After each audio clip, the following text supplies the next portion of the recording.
నమస్కారం. ఘంటారావానికి స్వాగతం. ముందుగా ప్రధానాంశాలు. మంత్రి లేకుండా నీరెలా వదులుతారన్న సత్యకుమార్ అనుచరులు. అధికారులు చేతులెత్తేయడంతో యోగి వేమన డ్యాం గేట్లెత్తిన రైతులు. నేడు ఒంగోలు ఠాణాకు వివాదాస్పద సినీ దర్శకుడు ఆర్జీవి. బాబు, లోకేష్, పవన్ పై అనుచిత వ్యాఖ్యల కేసులో విచారణ. జనాభా దామాషాలో రిజర్వేషన్లకు త్వరలో కొత్త చట్టం. బీసీలకు 34% కోటా ఇవ్వాలని చంద్రబాబు నిర్ణయం.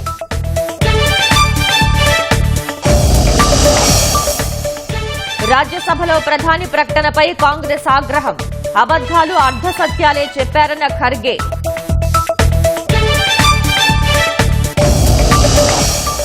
గాజాపై ట్రంప్ ప్రతిపాదన అమలుకు ఇజ్రాయెల్ కసరత్తు.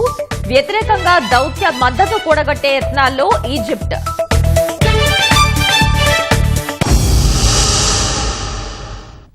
చంద్రబాబు, లోకేష్, పవన్ పై మార్ఫింగ్ ఫోటోలు పెట్టడంతో పాటు అనుచిత వ్యాఖ్యలు చేశారు అన్న ఆరోపణల కేసులో వివాదాస్పద సినీ దర్శకుడు రామ్ గోపాల్ వర్మ నేడు ఒంగోలు రూరల్ పీఎస్ లో విచారణకు రానున్నారు. మరింత సమాచారాన్ని మా ప్రతినిధి రవికృష్ణ ప్రత్యక్ష ప్రసారం ద్వారా అందిస్తారు. ప్రముఖ సినీ దర్శకుడు రామ్ గోపాల్ వర్మ ఈరోజు ప్రకాశం జిల్లా ఒంగోలు రూరల్ స్టేషన్కి విచారణకు రానున్నారు. మధ్యాహ్నంలోపు ఈ విచారణ చేపట్టే విధంగా పోలీసులు చర్యలు చేపట్టారు. ప్రధానంగా ఏంటంటే ఈ కేసు సంబంధించి అప్పటి ప్రతిపక్ష నాయకుడిగా ఉన్న నారా చంద్రబాబు నాయుడు, అదేవిధంగా నారా లోకేష్ కుటుంబ సభ్యులు, జనసేన నేత పవన్ కళ్యాణ్ మధ్యపై అప్పుడు ప్రభుత్వం వైకాపాకు అనుకూలంగా తీసిన వ్యూహం సినిమా ప్రమోషన్ల భాగంగా వీళ్ళపై అనుచిత వ్యాఖ్యలు చేయడంతో పాటు ఫోటో మార్పింగ్లు చేసి ప్రచారంలో పాల్గొన్నారు. ఈ సోషల్ మీడియాలో చేసిన ప్రచారం వల్ల ఈ తమ పరువుకు భంగం కలిగిందంటూ అప్పట్లోనే పార్టీ నేతలు చాలా ఆవేదన వ్యక్తం చేశారు. ఈ మేరకు ప్రభుత్వం మారిన తర్వాత కూటమి ప్రభుత్వం అధికారం వచ్చిన తర్వాత మధ్యపాటికి చెందిన రామలింగం అనే తెలుగుదేశం నాయకుడి రామ్ గోపాల్ వర్మపై దీనికి సంబంధించిన విషయంపై రామ్ గోపాల్ వర్మపై కేసు ఫిర్యాదు చేశారు. దీంతో మధ్యపాటి ఇక సినీ దర్శకుడు Ram Gopal Varma Ongole rural police station లో నేడు విచారణకు హాజరు కానున్నారు.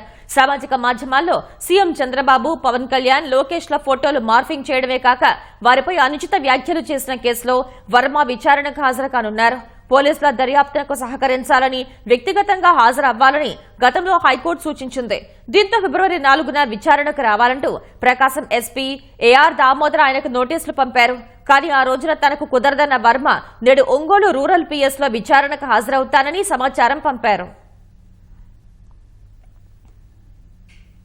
మంత్రి రాకుండానే కాల్వకు నీరు ఎలా విడుదల చేస్తారు?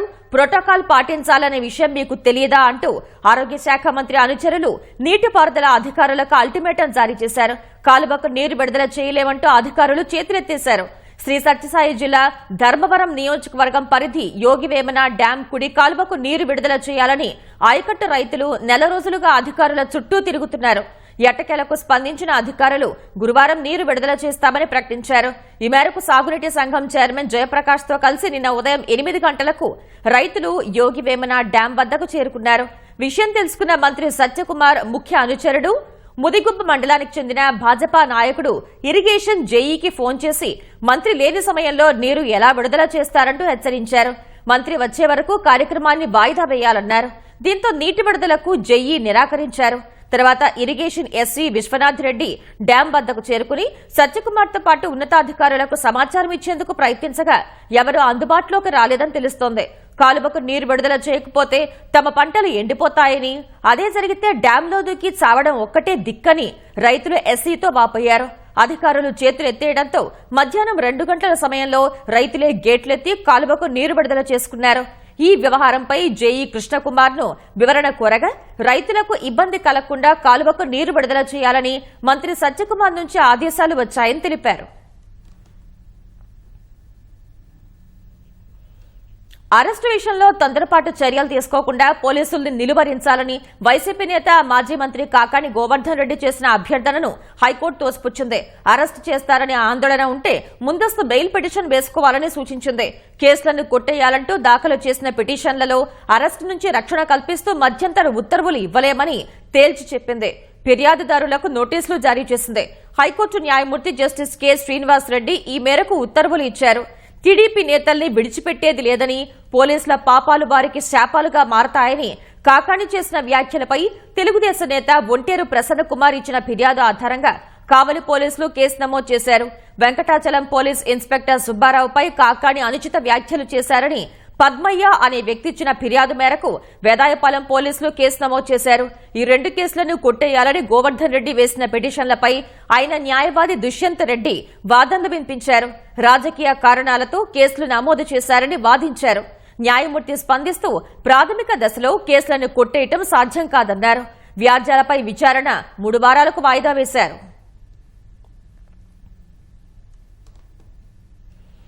వైసీపీ ప్రభుత్వ హయాంలో జరిగిన మద్యం అక్రమాలపై సిట్టు వేయగానే తాడేపల్లి ప్యాలెస్ లో ఫైల్స్ ఎలా కాలిపోయాయో జగన్ సమాధానం చెప్పాలని తెలుగుదేశం నేతలు డిమాండ్ చేశారు. గుమ్మడికాయ దొంగ ఎవరంటే భుజాలు తడుముకున్నట్లుగా జగన్ వైఖరి ఉందని ప్రభుత్వ చీఫ్ విప్ జీవి ఆంజనేయులు ఎద్దేవా చేశారు. ఈ కేసులో జగన్, మిథున్ రెడ్డి జైలుకు పోవడం ఖాయమన్నారు. వైసీపీ 1.0 పాలనలో జరిగిన దారుణాలను జగన్ మరిచిపోయారా అని మాజీ మంత్రి దేవినేని ఉమా ప్రశ్నించారు. సిట్ విచారణలో జగన్ పాపాలన్నీ బట్టబయలవుతాయన్నారు. గత 5 ఏళ్లలో చేసిన తప్పులు, చట్టాల ఉల్లంఘనలు, దోపిడీలు, హత్యలు, అరాచకాలకు 30 ఏళ్లు సీఎంగా ఉండటం కాదు, జీవితాంతం జగన్ జైల్లో ఉండాల్సిందేనని తెలుగుదేశం పొలిట్ బ్యూరో సభ్యుడు యనమల రామకృష్ణుడు ధ్వజమెత్తారు. ఏ తప్పు చేయకపోతే 90 రోజులు జైల్లో ఉండడానికి సిద్ధమని ఏ విధంగా అంటాడు? అసలు తప్పు చేయకపోతే మీకు భయం ఎందుకు? మీరు అనేక తప్పులు చేశారు కాబట్టి మీరు జైలుకి వెళ్ళడానికి కూడా మీరు సంసిద్ధమయ్యారు. జగన్మోహన్ రెడ్డి గారు ఆయన చేసిన తప్పుల్ని చెప్పకుండానే ఒప్పుకుంటున్నాడు. మద్యంలో జరిగినటువంటి అవకతవకల మీద సిట్టు వేయగానే మరి తాడేపల్లి ప్యాలెస్ దగ్గర ఫైల్స్ అన్ని ఏ విధంగా దగ్ధమైనాయి? దానికి సమాధానం చెప్పమనండి. మరి ఎక్కడ కూడా ఈనాడులో రాసిన దాంట్లో మిథున్ రెడ్డి పేరు ఎక్కడ ప్రస్తావించలేదు. కానీ జగన్మోహన్ రెడ్డి చెప్తున్నాడు మిథున్ రెడ్డికి కూడా దీనికి సంబంధం ఉందని చెప్పకుండానే ఆయన చెప్తున్నాడు. మిథున్ రెడ్డిని పేరు ప్రస్తావించాడంటే గతంలో ఈయనతో పాటు జైలుకి విజయసాయి రెడ్డిని తీసుకెళ్లాడు. ఈసారి మిథున్ రెడ్డిని కూడా జైలుకి తీసుకెళ్తాడు. చేసిన పాపాలు ఎక్కడ పోతాయి? చేసిన పాపాలు ఎక్కడికి పోవు. శిక్ష అనుభవించక తప్పదు. ఎస్సీ ఎస్టీలకు సంబంధించిన 20 లక్షల 10,000 విద్యుత్ కనెక్షన్లకు పీఎం సూర్య ఘర్ పథకం కింద ఉచితంగా సౌర విద్యుత్ పలకలు ఏర్పాటు చేయాలని ప్రభుత్వం నిర్ణయించింది.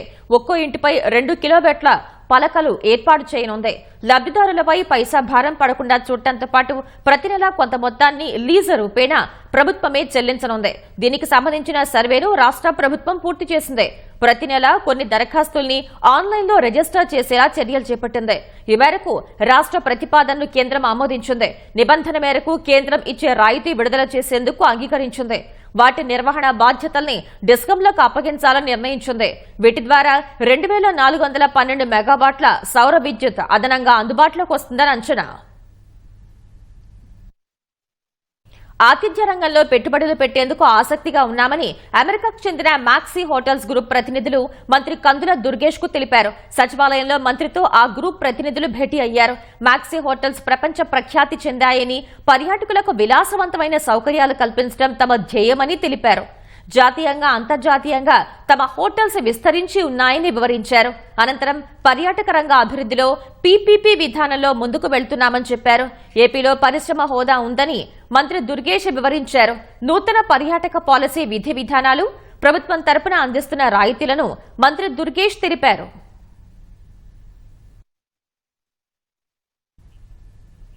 జగన్ ప్రభుత్వ హయాంలో సరిహద్దు రాళ్ల కోసం వినియోగించిన గ్రానైట్ కు చెల్లింపులు చేయకపోవడం వల్ల తీవ్రంగా నష్టపోయామని మంత్రి గొట్టిపాటి రవికుమార్ ఎదుట వ్యాపారులు వాపోయారు. అమరావతిలో మంత్రి గొట్టిపాటిని కలిసిన గ్రానైట్ ఫ్యాక్టరీ యజమానులు, ఉమ్మడి ప్రకాశం జిల్లా గ్రానైట్ అసోసియేషన్ ప్రతినిధులు సమస్యలను ఆయన దృష్టికి తెచ్చారు. కూలీల కొరత, తగ్గిన ఎగుమతులు, గిట్టుబాటు ధర లేకపోవడం వంటి అంశాలను చర్చించారు.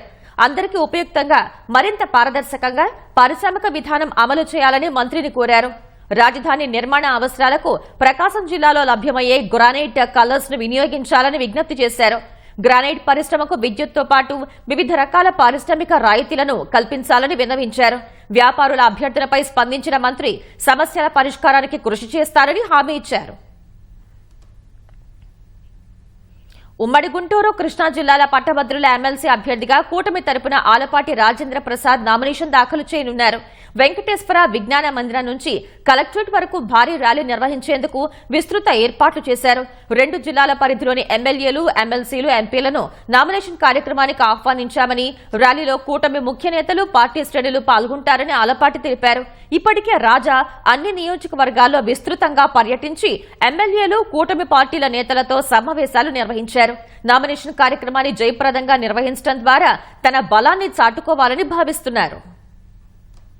ఈ నెల 27వ తారీఖున జరిగే ఉమ్మడి కృష్ణా, గుంటూరు జిల్లాల పట్టభద్రుల ఎమ్మెల్సీ అభ్యర్థిగా, కూటమి బలపరిచిన అభ్యర్థిగా పోటీ చేస్తున్నటువంటి సందర్భంలో ఉదయం 10 గంటల నుంచి 1 గంట వరకు వెంకటేశ్వర విజ్ఞాన మందిరం నుంచి ర్యాలీగా బయలుదేరి మీ అందరి తోడ్పాటుతో కలెక్టరేట్లో నామినేషన్ వేయాలని కోరుకుంటా ఉన్నాను. ఈ నామినేషన్ కార్యక్రమానికి ఉద్యోగస్తులు, నిరుద్యోగ యువత, బీజేపీ, జనసేన, తెలుగుదేశం పార్టీ నాయకులు, కార్యకర్తలు అందరూ కూడా మద్దతుగా ఈ కార్యక్రమంలో పాల్గొని విజయవంతం చేయవలసిందిగా కోరుతా ఉన్నాను. ఈ రాష్ట్ర ప్రగతికి మీ అందరి తోడ్పాటుతో శాసనమండలిలో గెలిచి సేవ చేసే అవకాశం కల్పించమని చెప్పి విజ్ఞప్తి చేస్తూ సెలవు తీసుకుంటా ఉన్నాను. నామినేటెడ్ పోస్టుల్లో బీసీలకు, మైనార్టీలతో కలిపి రిజర్వేషన్ 29% పరిమితం చేస్తూ 2019లో వైసీపీ ప్రభుత్వం తెచ్చిన చట్టాన్ని రద్దు చేయాలని రాష్ట్ర మంత్రివర్గం నిర్ణయించింది. బీసీ, ఎస్సీ, ఎస్టీ, మైనార్టీ వర్గాలకు జనాభా దామాషాలో రిజర్వేషన్లు కల్పిస్తూ కొత్త చట్టం తీసుకురానుంది. రాష్ట్రం యూనిట్ గా రిజర్వేషన్ అమలు చేయనుంది. ఎన్నికల్లో ఇచ్చిన హామీ మేరకు బీసీలకు 34% రిజర్వేషన్లు కల్పించాలని చంద్రబాబు నిర్ణయించారు. అలాగే బనకచర్ల ప్రాజెక్టు పూర్తి చేసిన తర్వాతే ఎన్నికలకు వెళ్తామన్న చంద్రబాబు 4 నెలల్లో డీపీఆర్ కొలిక్కి తెస్తామన్నారు. గురువారం కేబినెట్ భేటీ ముగిసిన తర్వాత సహచర మంత్రులతో ముఖ్యమంత్రి చంద్రబాబు తాజా పరిణామాలపై చర్చించారు. రెవెన్యూ, పోలీసు శాఖలకు సంబంధించి ఇప్పటికీ ఫిర్యాదులు భారీ సంఖ్యలో వస్తూనే ఉన్నాయని, వాటి పరిష్కారానికి అధికారులు, ఎమ్మెల్యేలు ప్రత్యేక దృష్టి పెట్టారని సీఎం ఆదేశించారు. భూ వివాదాలపై అప్పీళ్లు తహసీల్దార్ తర్వాత డీఆర్ఓకి వెళ్లేలా గత ప్రభుత్వం ప్రవేశపెట్టిన విధానాన్ని రద్దు చేసి గతంలో మాదిరిగానే తహసీల్దార్ తర్వాత ఆర్డీఓకి వెళ్లేలా నిబంధనలు మార్చారని నిర్ణయించారు. భూ వివాదాల పరిష్కారంపై ఇన్ఛార్జి మంత్రులు దృష్టి పెట్టారని సీఎం స్పష్టం చేశారు. బోగస్, ఫేక్ రిజిస్ట్రేషన్లు, బోగస్ పాసు పుస్తకాలపైన దృష్టి సారించారని ఆదేశించారు.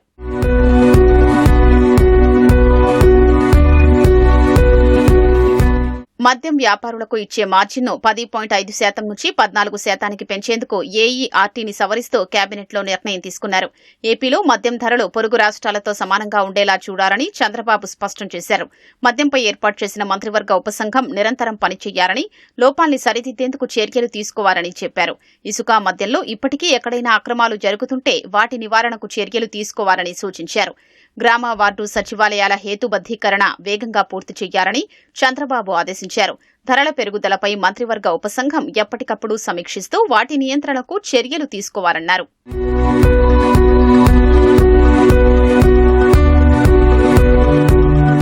గోదావరి బనకచర్ల అనుసంధాన ప్రాజెక్టు విధి విధానాల్ని 3-4 నెలల్లో కొలిక్కి తెచ్చి 2028కి ప్రాజెక్టు పూర్తి చేయాలన్నది లక్ష్యమని సీఎం ఉద్ఘాటించారు.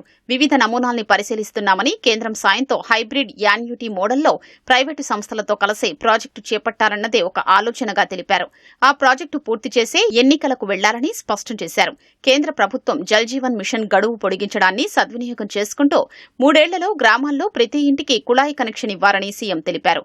ప్రతి నియోజకవర్గానికి అభివృద్ది ప్రణాళిక అమలు, జీఎస్డీపీలో ఆ నియోజకవర్గం స్థానమేంటి, పథకాల అమలు ఎలా ఉంది వంటి అంశాలపై ప్రభుత్వానికి, స్థానిక ఎమ్మెల్యేకు నివేదికలు ఇచ్చేందుకు ప్రత్యేక బృందం ఏర్పాటు చేయాలని మంత్రివర్గం నిర్ణయించింది.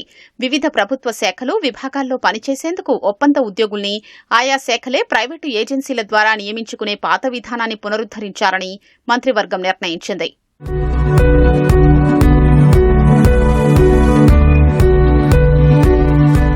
తల్లికి వందనం పథకం రాష్ట్రంలో జననాల రేటు పెంచాలనే లక్ష్యానికి తోడ్పడుతుందని మంత్రివర్గ భేటీలో అభిప్రాయం వ్యక్తమైంది. ఎక్కువ మంది పిల్లల్ని కంటే వారిని చదివించలేమన్న భావన నుంచి ప్రజలు బయటకొస్తారని, ప్రభుత్వమే చదివిస్తుందన్న భరోసా కలుగుతుందని మంత్రులు అభిప్రాయపడ్డారు.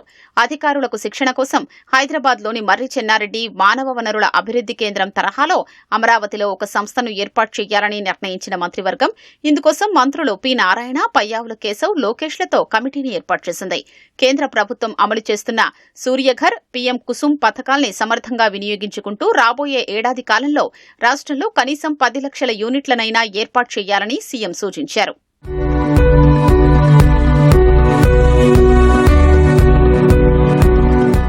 దస్త్రాల సంఖ్య తక్కువగా ఉన్నా పరిష్కరించడంలో కొలుసు పార్థసారథి, వాసంశెట్టి సుభాష్ వెనుకబడ్డాన్ని సీఎం తప్పుబట్టినట్లు తెలిసింది. మొదటి స్థానంలో నిలిచిన ఫరూక్ ఒక్కో దస్త్రాన్ని క్లియర్ చేసేందుకు సగటున 2 రోజుల 10 గంటల సమయం తీసుకున్నట్లు తెలిపారు. ముఖ్యమంత్రి చంద్రబాబు ఒక్కో దస్త్రం క్లియర్ చేసేందుకు 3 రోజుల 16 గంటల సమయం తీసుకుంటున్నట్లు తెలిసింది.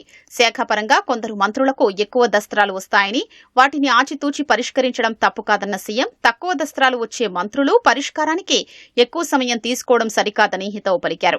ప్రస్తుత ఆర్థిక సంవత్సరంలో వివిధ కేంద్ర ప్రభుత్వ శాఖల్లో ఖర్చు పెట్టకుండా మిగిలిపోయిన నిధుల్ని తెచ్చుకునేందుకు ప్రయత్నించాలని సీఎం సూచించారు. తెలుగుదేశం పార్టీ కేంద్ర కార్యాలయం ఎన్టీఆర్ భవన్లో నిర్వహించిన ప్రజా దర్బార్కు వివిధ సమస్యలతో పెద్ద సంఖ్యలో బాధితులు తరలివచ్చారు. బాధితుల నుంచి టీడీపీ పొలిట్ బ్యూరో సభ్యుడు రెడ్డప్పగారి శ్రీనివాసులరెడ్డి, ఎమ్మెల్సీ అశోక్ బాబు వినతులు స్వీకరించారు. పలు సమస్యల గురించి సంబంధిత అధికారులతో ఫోన్లో మాట్లాడిన నేతలు పరిష్కారం దిశగా చర్యలు తీసుకున్నారు. రుణం పేరుతో మోసం చేసి తన తండ్రి పేరు మీదున్న 3 ఎకరాల డీకే పట్టా భూమిని వైసీపీ నాయకుడు వెంకట సుబ్బారెడ్డి కబ్జా చేశారని నంద్యాల జిల్లా సంజమల మండలానికి చెందిన సత్యరాజు వాపోయారు. 5 ఎకరాలను శ్రీదేవి అనే మహిళ తన పేరు మీదకు మార్చుకున్నారని అనంతపురం జిల్లా కుందుర్పికి చెందిన మంజునాథ్ ఫిర్యాదు చేశారు. టిడ్కో గృహాన్ని ఇప్పించాలని విశాఖపట్నం డాబా గార్డెన్స్ కు చెందిన నాగమణి వినతి పత్రం సమర్పించారు. రామ్, పృథ్వీ అనే వ్యక్తులు ఇంటి స్థలం ఇప్పిస్తామని 5 లక్షలు తీసుకుని మోసం చేశారని విజయవాడకు చెందిన పఠాన్ సూర్య సుల్తానా వాపోయారు. గ్రామంలో తాగునీటి సమస్య పరిష్కరించాలని అనకాపల్లి జిల్లా ఎలమంచిలి మండలం జంపపాలెం గ్రామస్తులు విజ్ఞప్తి చేశారు. క్రీడా ప్రోత్సాహకాలు ఇచ్చిన ముఖ్యమంత్రి చంద్రబాబుకు మంత్రి రామ్ ప్రసాద్ రెడ్డి కృతజ్ఞతలు తెలిపారు. మొత్తం 189 మంది క్రీడాకారులకు 7.96 కోట్లు విడుదల చేస్తూ ప్రభుత్వం తీసుకున్న నిర్ణయం పట్ల మంత్రి హర్షం వ్యక్తం చేశారు. నూతన క్రీడా పాలసీ, క్రీడా యాప్ ద్వారా క్రీడాకారులకు కూటమి ప్రభుత్వం సౌకర్యాలు కల్పించిందన్నారు. ఏపీ క్రీడాకారులకు కూటమి ప్రభుత్వ పాలన స్వర్ణయుగమని చెప్పారు. మలేసియాలో జరిగిన మిస్ గ్లోబల్ ఏషియా పోటీల్లో విజయం సాధించిన తిరుపతి జిల్లాకు చెందిన భావన మంత్రి మండిపల్లి రామ్ ప్రసాద్ ని మర్యాదపూర్వకంగా కలిశారు. చదువుతో పాటు మోడలింగ్ లో రాణిస్తున్న భావనను మంత్రి అభినందించారు. కృత్రిమ మేధస్సు అద్భుతాలను సృష్టిస్తుంది. ఎలా అంటే అన్న NTR VR Siddhartha academy higher education ఆధ్వర్యంలో నిర్వహిస్తున్న ఏఐ హాకథాన్ కార్యక్రమంలో ప్రత్యక్షమయ్యారు. కృత్రిమ మేధస్సు ద్వారా రైతులకు, ప్రజల సమస్యల్ని తీర్చాలని తెలిపారు. అదేంటి, మరణించిన ఎన్టీఆర్ ఎలా తిరిగొచ్చారని ఆశ్చర్యపోతున్నారా? అవును, ఇది నిజమే. ఆర్టిఫిషియల్ ఇంటెలిజెన్స్, ఆగ్మెంట్ రియాలిటీ పరిజ్ఞానం ద్వారా స్వర్గీయ ఎన్టీ రామారావుని మళ్లీ తెరపైకి తీసుకొచ్చారు. దీంతో ఏఐ విద్యార్థుల ప్రతిభను అందరూ మెచ్చుకున్నారు. 48 గంటల పాటు జరగనున్న ఈ హ్యాకథాన్లో దేశవ్యాప్తంగా 60 విద్యా సంస్థలకు చెందిన 1200 మంది విద్యార్థులు పాల్గొన్నారని సిఎస్ఈ విభాగాధిపతి డాక్టర్ రాజేశ్వరరావు తెలిపారు. హ్యాకథాన్లో పలు నూతన ఆవిష్కరణలతో విద్యార్థులు అబ్బురపరిచారు. మీ అందరినీ చూస్తుంటే గర్వంతో పాటు మనసు ఆనందంగా పొందుతోంది. సమాజానికి వెలుగు చేకూర్చే దీపాలుగా మారాలని మా ఆశయం, ఆకాంక్ష. దాదాపు 1250 మంది స్టూడెంట్స్ వివిధ రాష్ట్రాల నుంచి రావడం జరిగింది. ఎస్పెషల్లీ యంగ్ స్టూడెంట్స్లో ఆ స్ఫూర్తిని మనం క్రియేట్ చేయడానికి ఈ హ్యాకథాన్ ఉపయోగపడుతుంది. ఏఐ హ్యాకథాన్లో ప్రత్యేకత ఏంటంటే, మేము స్వర్గీయ నందమూరి శ్రీ తారక రామారావు గారి యొక్క ఏఐని సృష్టించాం. ఎన్టీ రామారావు గారిని చూడడం ఏఐ ద్వారా మా సిద్ధార్థ ఇంజనీరింగ్ కాలేజ్ స్టూడెంట్స్ సృష్టించారు. చాలా సంతోషంగా ఉంది. అందరు విద్యార్థులు కూడా ఈ ఏఐ మీద పట్టు సాధించాలి. ఏఐలో అనేది సామాన్యమానవుడు కూడా రీచ్ అయ్యే విధంగా పిల్లలు వాళ్ళ యొక్క ఇన్వెషన్ జరగాలి. మా సొల్యూషన్ వచ్చేసి ప్రయాణ ఎలక్ట్రిక్ ఏ యూజ్ చేసి బిఎంఎస్ సిస్టమ్ అనేది క్రియేట్ చేసాం. అదేంటంటే లైక్ బ్యాటరీ హెల్త్ని ఎప్పటికప్పుడు అబ్జర్వ్ చేస్తా, అది ఎన్హాన్స్ చేసుకుంటూ వస్తుంది. యాంటీ థెఫ్టింగ్ టెక్నాలజీ మేము ఎలా క్రియేట్ చేసామంటే like geo tagging location use చేసాం. స్వాపబుల్ బ్యాటరీస్ ఏంటంటే లైక్ జీరో వెయిటింగ్ టైం మనకి దీనివల్ల. Just if the battery is more safer than the current e bikes అనమాట. And most cost effective. Like ఇప్పుడు వస్తున్న ఈ బైక్స్ అని మోస్ట్లీ 90K అబౌవ్ 1 lakh ఉంటున్నాయి. What we're doing is like 50 నుంచి 60 మధ్యలో తేడానికి మేము ట్రై చేస్తున్నాం ఈ బైక్ని. రాజ్యసభలో ప్రధాని మోదీ ప్రసంగంపై కాంగ్రెస్ మండిపడింది. చరిత్రలో నివసించే వ్యక్తి వర్తమానం భవిష్యత్తును ఎలా నిర్మించగలడని కాంగ్రెస్ అధ్యక్షుడు మల్లికార్జున ఖర్గే విమర్శించారు. రాజ్యసభలో ప్రధాని ప్రసంగం అబద్దాలు, అర్ధసత్యాలతో నిండి ఉందని ఆరోపించారు. బీజేపీ నేతృత్వంలోని కేంద్ర ప్రభుత్వం చేతుల్లో దేశ భవిష్యత్ అంధకారమని ఎక్స్లో ఖర్గే పోస్ట్ చేశారు. నిరుద్యోగం, ద్రవ్యోల్బణం, ఆర్థిక అసమానత, మాంద్యం, రూపాయి పతనం, ప్రైవేటు పెట్టుబడులు పడిపోవడం, విఫలమైన మేక్ ఇన్ ఇండియా గురించి ప్రధాని మాట్లాడకుండా కాంగ్రెస్ పై దూషణలను కొనసాగించారని పేర్కొన్నారు. వెనుకబడిన తరగతులకు రిజర్వేషన్లు ఇవ్వడానికి, భూస్వామ్యాన్ని రద్దు చేయడానికి రాజ్యాంగానికి మొదటి సవరణను కాంగ్రెస్ చేసిందని ఖర్గే గుర్తు చేశారు. బాబాసాహెబ్ అంబేద్కర్ ను రాజ్యాంగ సభకు తీసుకురావడానికి కాంగ్రెస్ తమ సభ్యుడు ఎంఆర్ జైకర్ ను ముంబై నుంచి రాజీనామా చేయించిందని తెలిపారు. నెహ్రూ ప్రభుత్వంలో అంబేద్కర్ దేశానికి మొదటి న్యాయ మంత్రి అయ్యారని గుర్తు చేశారు. ఇందిరాగాంధీ గరీబీ హఠావో కార్యక్రమం పేదరికాన్ని తగ్గించిందని ఖర్గే చెప్పారు. యూపీఏ ప్రభుత్వం 27 కోట్ల మందిని దారిద్ర్య రేఖ నుంచి బయటకు తీసుకువచ్చిందన్నారు. ప్రస్తుతం ద్రవ్యోల్బణం కారణంగా ప్రజలు పొదుపు చేసుకోలేకపోతున్నారని, రూపాయి అత్యంత బలహీన స్థాయిలో ఉందని ఖర్గే ఆరోపించారు. కాంగ్రెస్ పార్టీ ఓట్లు పొందటానికి బుజ్జగింపు రాజకీయాలకు పాల్పడుతోందని రాజ్యసభ ప్రసంగంలో ప్రధాని మోదీ ఆరోపించారు. కాంగ్రెస్ ప్రాధాన్యత ఫ్యామిలీ ఫస్ట్ అని విమర్శించారు. అమెరికా అధ్యక్షుడు డొనాల్డ్ ట్రంప్ ప్రతిపాదన మేరకు పాలస్తీనియన్లను గాజా నుంచి వేరే ప్రాంతాలకు పంపడానికి సన్నాహాలు ప్రారంభించినట్లు ఇజ్రాయెల్ తెలిపింది. ఈ నేపథ్యంలో ట్రంప్ ప్రతిపాదనకు వ్యతిరేకంగా ఈజిప్ట్ తెర వెనుక దౌత్యపరంగా ప్రయత్నం ప్రారంభించినట్టు తెలుస్తోంది. సుమారు 50 ఏళ్ల పాటు ఇజ్రాయెల్తో ఉన్న తమ శాంతి ఒప్పందం ప్రమాదంలో పడుతుందని ఈజిప్ట్ హెచ్చరించిందని సమాచారం. గాజాలోని పాలస్తీనా వాసులను వేరే ప్రాంతాలకు తరలించడం వల్ల పశ్చిమాసియా అస్థిరంగా మారుతుందని ఈజిప్ట్ పేర్కొన్నట్లు సంబంధిత అధికారులు వెల్లడించారు. పాలస్తీనియన్ల తరలింపు ప్రతిపాదనను వ్యతిరేకిస్తామని అమెరికా, ఇజ్రాయెల్, పశ్చిమ ఐరోపా మిత్ర దేశాలకు ఈజిప్ట్ సందేశాన్ని పంపినట్లు తెలిపారు. గాజాలో నిరాశ్రయులుగా మారిన పాలస్తీనీయులకు అరబ్ దేశాలు ఆశ్రయం కల్పించాలని ఇటీవల ట్రంప్ ప్రతిపాదించారు. గాజాను ఇజ్రాయెల్ తమకు అప్పగిస్తే పునర్నిర్మిస్తామని పేర్కొన్నారు. ఇందుకోసం సైన్యాన్ని వినియోగించాల్సిన పని లేదని చెప్పారు. ట్రంప్ ప్రతిపాదనను ఇప్పటికే పలు దేశాలు ఖండించాయి. అలా చేస్తే తమ ప్రాంతంలోని స్థిరత్వం దెబ్బతింటుందని Egypt, Jordan, Saudi Arabia, UAE, Qatar, పాలస్తీనా అథారిటీ, అరబ్ లీగ్ సంయుక్తంగా ప్రకటన చేశాయి.